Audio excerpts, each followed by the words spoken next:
Je suis le bon berger qui donne sa vie pour ses brebis.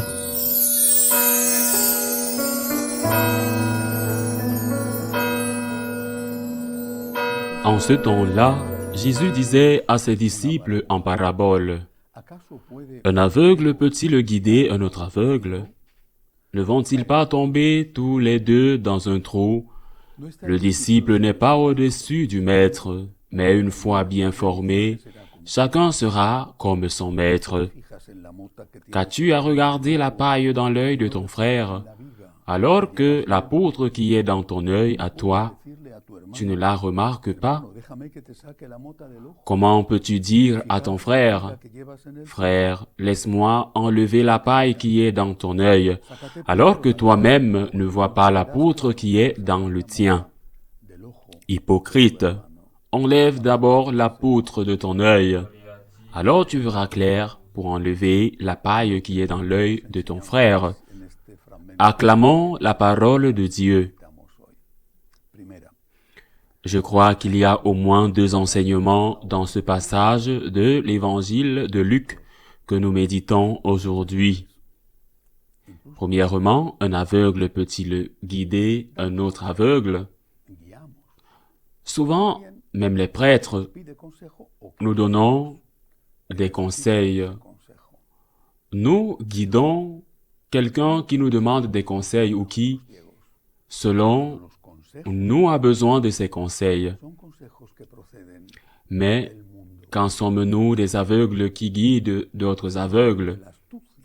Lorsque les conseils que nous donnons sont des conseils qui viennent du monde, qui viennent de la ruse du monde, ou même parfois de la méchanceté du monde, même s'il s'agit de conseils bien intentionnés, même si vous ne les donnez pas pour mettre l'autre personne au fond du trou, ces conseils ne l'aident pas. Ils l'embrouillent encore plus. Les conseils des amis, des petites amies, c'est un véritable poison qui pénètre dans votre âme. Vous devez laisser le Christ être le conseiller, pas vous avec vos opinions, mais le Christ le conseiller.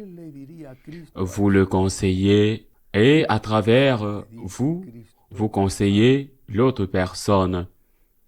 Qu'est-ce que le Christ dirait à cette personne? Qu'est-ce que le Christ vous dirait à vous?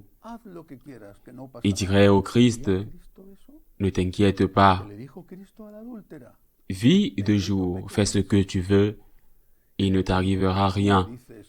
Le Christ dirait-il cela? Qu'a dit le Christ à la femme adultère? Va et ne pêche plus. Et pourquoi dites-vous alors, il ne se passera rien? Nous sommes des aveugles qui conduisent des aveugles et ensemble nous tombons dans la fosse parce que nous n'avons pas laissé le Christ être notre conseiller. Demandez-vous ce que le Christ me dirait? Demandez au Christ, Seigneur, quel conseil me donnez-vous? Que m'enseignez-vous? Demande au Christ, Seigneur, à cette personne qui est dans cette situation, qu'est-ce que j'ai à lui dire? Et comment sauras-tu que ce que tu ressens dans ton cœur est la voix du Christ? Parce qu'il te donnera toujours la paix. Parfois, elle dira quelque chose que tu aimes entendre, souvent non, mais le Christ te donnera toujours la paix. Alors que la voix du diable, que l'on confond souvent avec la voix du Christ, et j'ai entendu tant de gens dire, Dieu m'a dit, il est impossible que Dieu vous dise quelque chose de contraire à ce qu'il a dit avec certitude dans l'Évangile.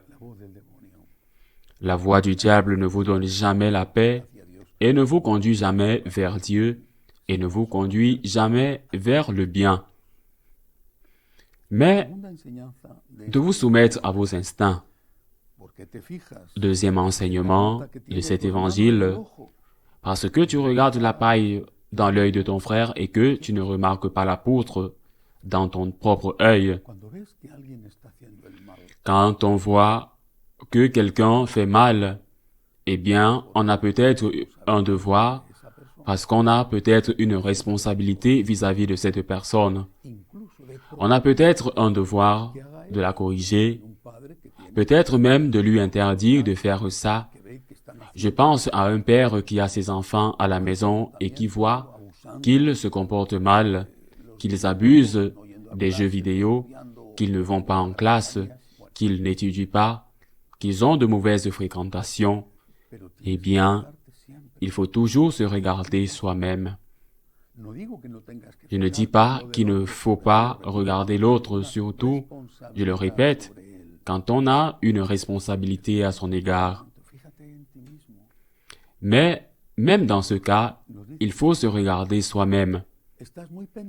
Le Seigneur nous dit, vous êtes très attentifs aux défauts des autres,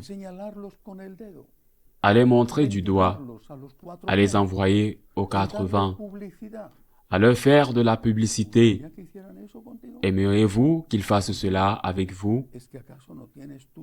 N'avez-vous pas autant, ou peut-être même plus?